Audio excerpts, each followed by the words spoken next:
In your practice, you obviously see brain aging on a daily basis, perhaps. And all of us have heard about dementia and Alzheimer's. But beyond that, are there any other conditions that you're increasingly seeing? So, in many ways, the human body is like an aging building. And all the things that happen to an aging building happen to the human body. That doesn't sound good. To give you an example, your plumbing goes, which is all your blood vessels.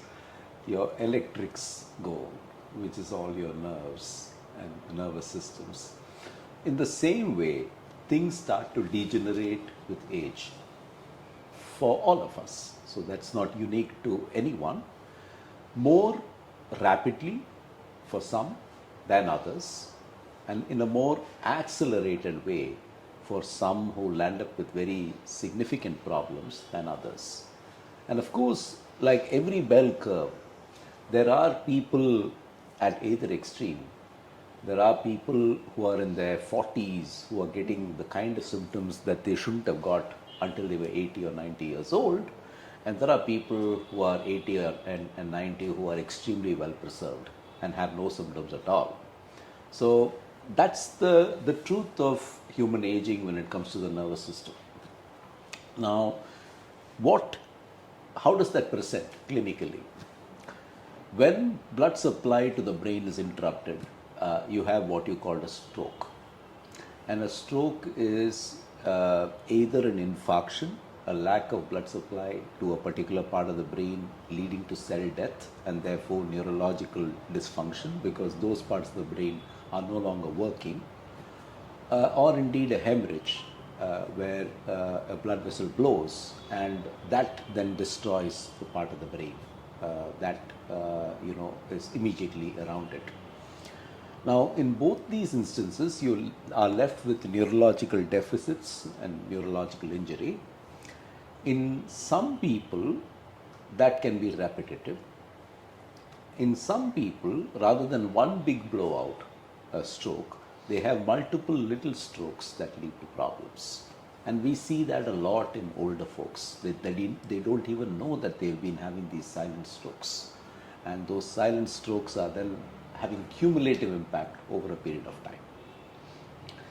When it comes to Parkinson's disease, it's characterized by tremors, which is the very visible symptom.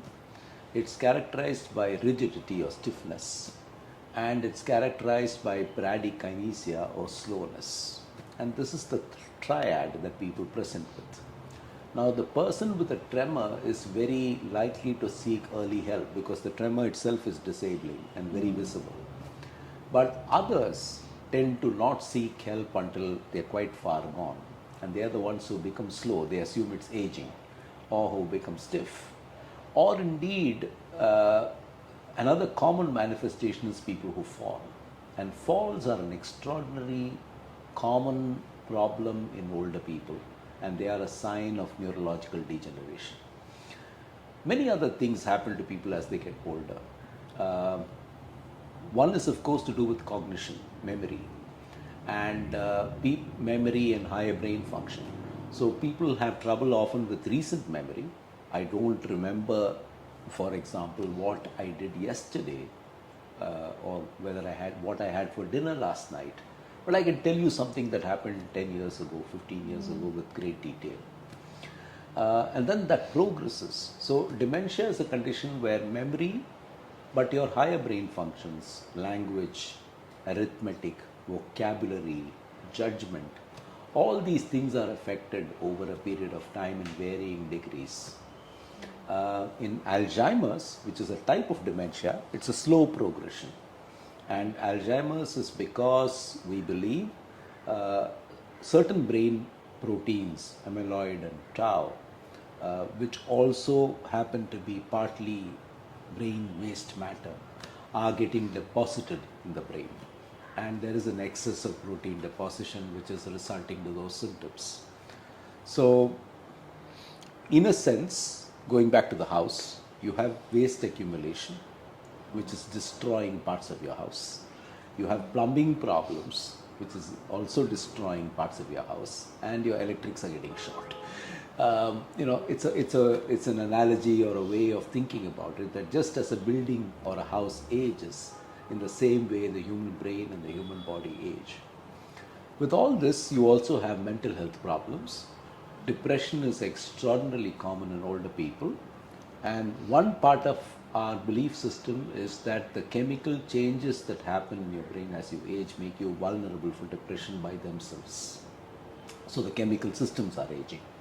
But then, of course, other things happen to older people.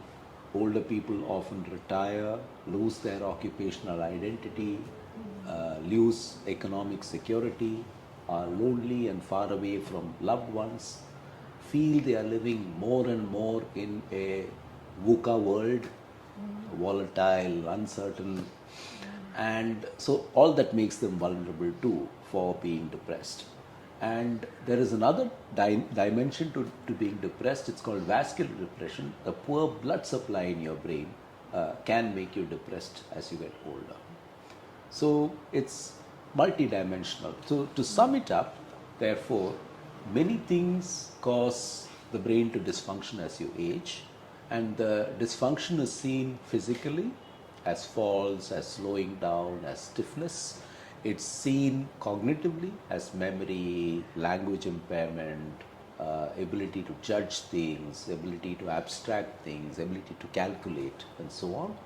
It's seen in terms of your mental health as depression, or sometimes as irritability, anger, other behavioral problems. And it is seen in your socialization, your emotional expression, all of which is also affected. That's a lot.